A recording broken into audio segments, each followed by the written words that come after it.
हरियाणा के मुख्यमंत्री मनोहर लाल खट्टर ने कहा कि समाजसेवी संस्थाओं को समाज के हित के लिए हमेशा आगे आकर कार्य करना चाहिए। इस समाज की जब सभी संस्थाएं एकत्रित होकर काम करेंगी तो निश्चित ही समाज तेजी के साथ आगे बढ़ेगा और सरकार विकास के नाते कभी कोई कमी नहीं आने देगी। मुख्यमंत्री मनोहर लाल खट्टर आज पिपली पैराकिट में विधायक सुभाष सुधा के प्रयासों से तथा श्री ब्राह्मण एवं तीर्थोद्धार सभा की तरफ से आयोजित अभिनंदन समारोह में बोल रहे थे।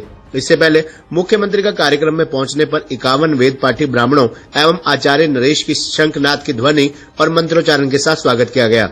यहाँ पर सांसद नायब सिंह सैनी, विधायक सुभाष सुधा, पूर्व विधायक डॉक्टर पवन सैनी, भाजपा जिलाध्यक्ष रवि बतान, श्री ब्राह्मण एवं तीर्थोद्धार सभा के मुख्य सलाहकार जय नारायण शर्मा, प्रधान महासचिव रामपाल शर्मा, श्याम सुंदर तिवारी ने अंग वस्त्र, फल व फूल मालाओं से मुख्यमंत्री मनोहर लाल का पुजारी एवं तीर्थ पुरोहित कल्याण बोर्ड बनाने की घोषणा, कैथल में बनने वाले मेडिकल कॉलेज का नाम भगवान परशुराम के नाम पर रखने और केंद्र सरकार को भगवान परशुराम के नाम पर टिकट जारी करने की मांग करने पर स्वागत और आभार व्यक्त किया।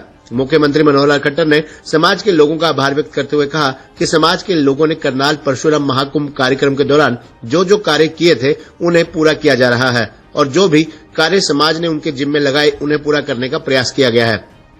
उन्होंने कहा कि भगवान परशुराम की शिक्षाओं का प्रचार प्रसार करने के उद्देश्य से 11 दिसंबर 2022 को करनाल में आयोजित भगवान परशुराम महाकुंभ के दौरान मुख्यमंत्री मनोहर लाल की घोषणाओं को मूर्त रूप दिया जा रहा है। 5 दिन पहले ही कैथल में भगवान परशुराम के नाम पर मेडिकल कॉलेज स्थापित करने की मंजूरी प्रदान करने के बाद अब भगवान परशुराम के नाम पर डाक टिकट जारी करने की अपनी घोषणा को पूरा करते हुए मुख्यमंत्री की ओर से केंद्रीय संचार मंत्री अश्विनी वैष्णव को अर्ध सरकारी पत्र लिखा गया है। मुख्यमंत्री ने केंद्रीय मंत्री से अनुरोध किया कि डाक विभाग को भगवान परशुराम के नाम पर एक विशेष स्मारक डाक टिकट जारी करने के संबंध में निर्देश जारी किए जाए।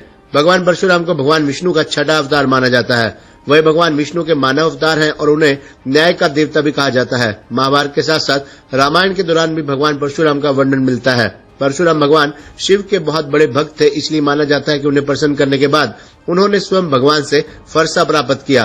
भक्ति और शक्ति के प्रतीक उन्हें एक महान पराक्रमी, प्रतापी, गोरक्षक और गरीबों का उद्धार करता और ब्रह्मा विद्या और शास्त्र विद्या में पारंगत माना जाता है। उन्होंने केंद्रीय मंत्री से अनुरोध किया कि भगवान परशुराम की स्मृति और उनकी शिक्षाओं को भावी पीढ़ियों तक पहुंचाने के लिए उनके नाम पर एक विशेष स्मारक डाक टिकट जारी किया जाए। इस मौके पर समाज से अनेक गणमान्य लोग उपस्थित थे। आप सब लोगों का मैं सम्मान करता हूं और आज का दिन, वैसे तो मेरा कार्यक्रम अभी जाट राम धर्मशाला में है। छोटूराम जी की जयंती का कल दिन है, वसंत पंचमी का दिन है और साथ ही 26 जनवरी का दिन भी है। तो वसंत पंचमी, 26 जनवरी, इन सब की बहुत बहुत आप लोगों को बधाई और बहुत बहुत शुभकामना। जहाँ तक अभी पिछले दिनों में परशुराम महाकुंभ का जो कार्यक्रम हुआ करनाल में, आप लोगों ने बहुत ही, जिसको कहना चाहिए कि पूरा एक साथ जुट करके इतनी बड़ी संख्या में जो कार्यक्रम किया है, उसके लिए भी आपको बहुत बहुत धन्यवाद देता हूं, बधाई देता हूं उसकी। और जो बातें उस दिन हमको बताई गई थी, कहीं से भी इतना सारा विषय एक साथ नहीं आया था। अलग अलग संगठनों ने अलग अलग हमें विषय बताए और मैंने अपनी तरफ से कोशिश की थी कि जो ज्यादा हो सकता है वो सारा हम करेंगे। चाहे वो कैथल में मेडिकल कॉलेज का नाम भगवान परशुराम जी के नाम से रखने की बात थी, वो किया है।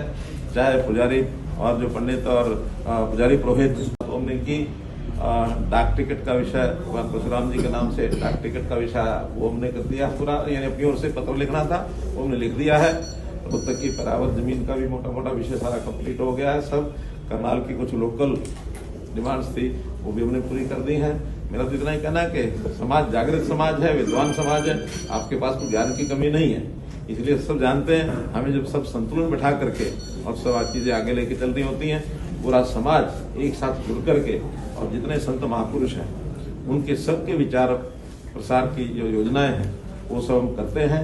तो आप भी सब मिल करके और समाज की एकता के नाते से काम करेंगे, ऐसा हमारा विश्वास है। जैसा जैसा आप समाज को यानी दिशा देंगे, वैसा वैसा सब लोग आगे बढ़ेंगे।